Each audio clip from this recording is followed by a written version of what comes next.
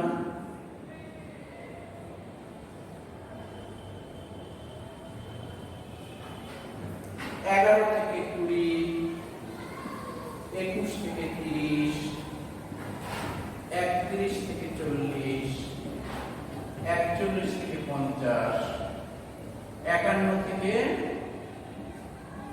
60, 61 থেকে, এখানে দেখুন একটু পার্থক্য আছে। এখানে 11 থেকে শুরু হয়েছে, 10 থেকে শুরু হয়নি, আবার 20 থেকে শেষ হয়েছে, 21 থেকে শুরু হয়েছে, পরের সংখ্যা, আবার 30 থেকে শুরু হয়েছে, 31। এই শ্রেণীটাকে বলে অন্তর্ভুক্ত শ্রেণী। এখানে কোনো সমস্যা নেই, হিসাব মতো যেরকম আমরা আগে করেছি হিসাব মতো করে ফেলবে, কোনো সমস্যা হবে না। এখানে শ্রেণীর ব্যবধান কিন্তু 10, এখানেও শ্রেণীর ব্যবধান, সি এর মান কিন্তু এখানেও 10 অন্তর্ভুক্ত, তো সেই জন্য গণসংখ্যা কেন 10 আমি আগামীতে গড় ব্যবধান বা পরিমিত ব্যবধান লক্ষ্য করাবো। গণসংখ্যা 5, 10, 15, 18, 13, 7। এই দুইটা অঙ্ক আপনাদের অনুশীলনের জন্য দেয়া থাকলো। এই দুইটা অঙ্ক আপনারা অনুশীলন করবেন। আমার যে অঙ্কটা করেছে সেটাও করবেন, তাহলে আপনাদের আর এই গড় মধ্যমা প্রতিরূপ নির্ণয় করতে কোনো সমস্যা হবে না। যা হোক, আমরা কেন্দ্রীয় প্রবণতার অঙ্কগুলো করলাম। প্রথমে আমরা অবিন্যস্ত উপাত্ত যেখানে কিছু রাশি দেওয়া থাকে সেটার গড়, মধ্যমা এবং প্রতিরূপ নির্ণয় করেছি। সাধারণত প্রথম যেটা বিগত ক্লাসে করেছে সেটা আপনাদের ওই ছোট ছোট অঙ্ক হিসাবে আসবে, 4 নম্বরের উত্তর হিসাবে আসবে, অংশ বিশেষ আসবে। আর এটা কিন্তু পুরাটাই আসতে পারে, অথবা যে কোনো দুইটা, গড় ও মধ্যমা নির্ণয় করে আসতে পারে, অথবা মধ্যমা ও প্রতিরূপ নির্ণয় করে আসতে পারে, অথবা গড় ও প্রতিরূপ নির্ণয় আসতে পারে, অথবা তিনটেই আসতে পারে। সুতরাং সেইরকমভাবে প্রস্তুতি নেবেন। আশা করি এরকম প্রস্তুতি নিলে আপনাদের আর কোনো সমস্যা হবে না। আজকের জন্য আমরা বিদায় নিচ্ছি। আপনারা সবাই ভালো থাকবেন। আবার আগামী ক্লাসে আমাদের দেখা হবে। আগামী ক্লাসে আমরা গড় ব্যবধান, ভিন্ন চ্যাপ্টার, কেন্দ্রীয় প্রবণতা শেষ হয়ে গেল, আগামী চ্যাপ্টারটা হবে বিস্তার পরিমাপ, এবং সেটার প্রথম অঙ্ক পরিসরাঙ্ক, তারপর গড় ব্যবধান। এটা আগামী দিন আমরা করবো ইনশাল্লাহ। আজকের মতো আমরা বিদায় নিচ্ছি। আল্লাহ হাফেজ।